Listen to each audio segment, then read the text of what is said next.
for various reasons, I've been thinking a lot about flowers and flowering. Part of that is, of course, this fact that I've been working on the Lotus Sutra for a very long time. Been fascinated with it, translated in it from Chinese into English. That publication came out a couple of years ago. I didn't bring one with me, but I've seen some in the room, so I know that it's around Singapore, at least in a few copies. And I suppose this particular fascination with flowering and flowers came upon me in the spring when we were in Chicago for a little while, and it just seemed it was, well, I have to back up a little bit. We live in Tokyo most of the time. And in the part of Tokyo where we live, there's not much in the way of flowers or anything else that's growing. We have a city that's made of concrete and asphalt. And we're lucky if we see a little weed or a little tree that asserts itself and comes up out of the ground through the asphalt or through the concrete or something like that. So this year we were in Chicago in the spring and lots of things were blooming. And we could really enjoy seeing the blossoming of a great many different kinds of flowers and shrubs and so forth in Chicago. And then we went back to Japan in time for what we call Hanamatsuri. It's the cherry blossom season.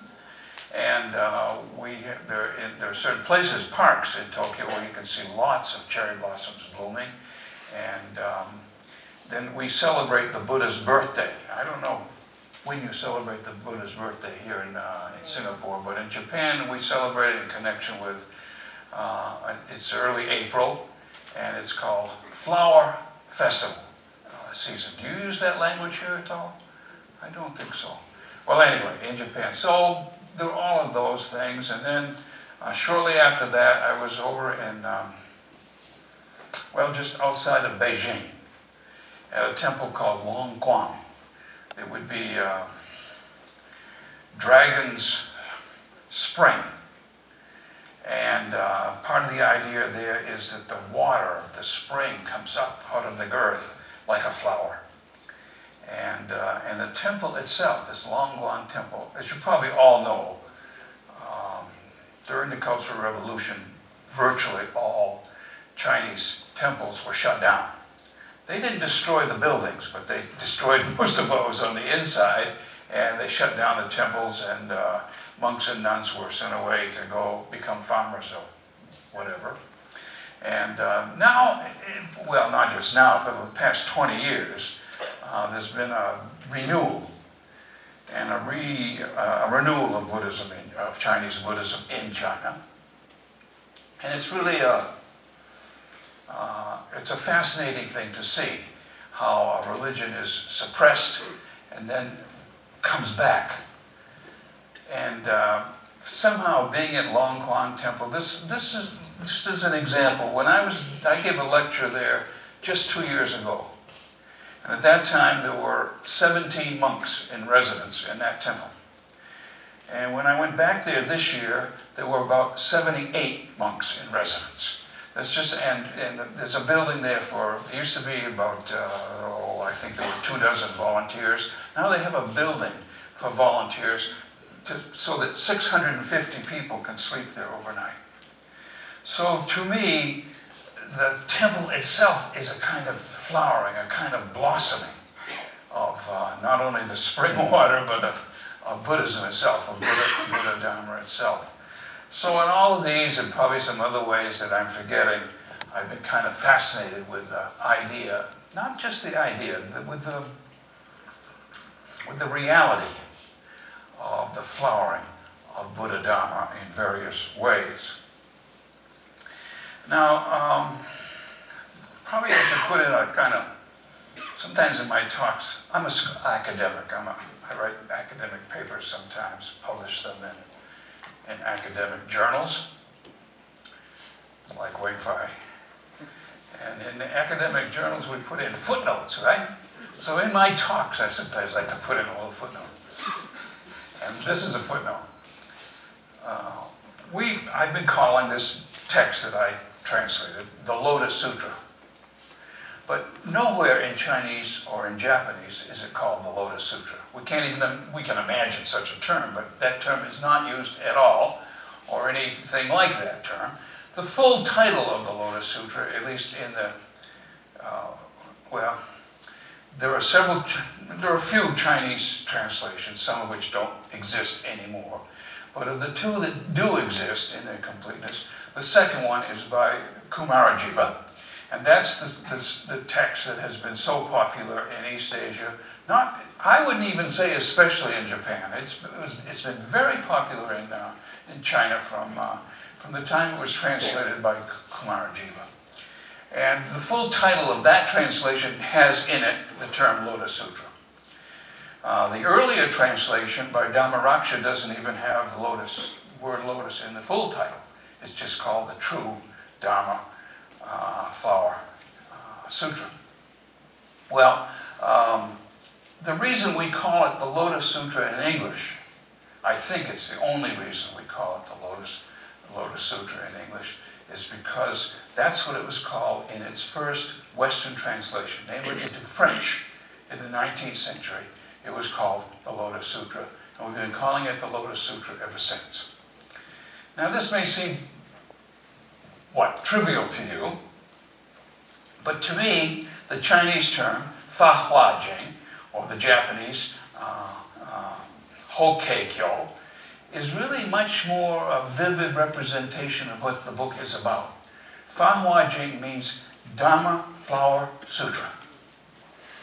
And what's important, the reason that this little distinction is a little bit important is because I think that what this text is concerned about is flowering.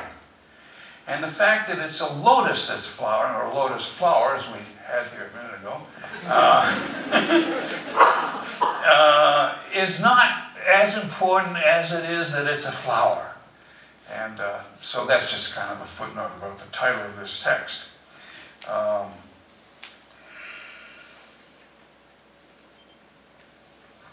And part of what I wanted to kind of see and emphasize, those of you who read Chinese know very well that very often, especially in a title, the same Chinese, the Chinese character can be taken as a noun, in this case flower, but it also can be taken as a verb form, as in this case flowering. And I think that one of the things that's especially, at least to me, very important about this text is that every time I look at it, it's different. Every time I dig into some particular part of that text and spend some time thinking about it or meditating on it or contemplating it, the text, it seems to me, is kind of, at least in my mind, is creating a kind of transformation. And that's what a flower is. A flowering is an activity, not just something static and unchanging. And this text is a kind of activity, at least it tries to be an activity. It isn't, in other words, it does not intend to be simply a kind of dead image on a wall or a book sitting on a shelf. It tends to be an activity in your life and in mine. Well, there are at least three kinds of flowers in the Lotus Sutra. And maybe we can get this thing up and running again.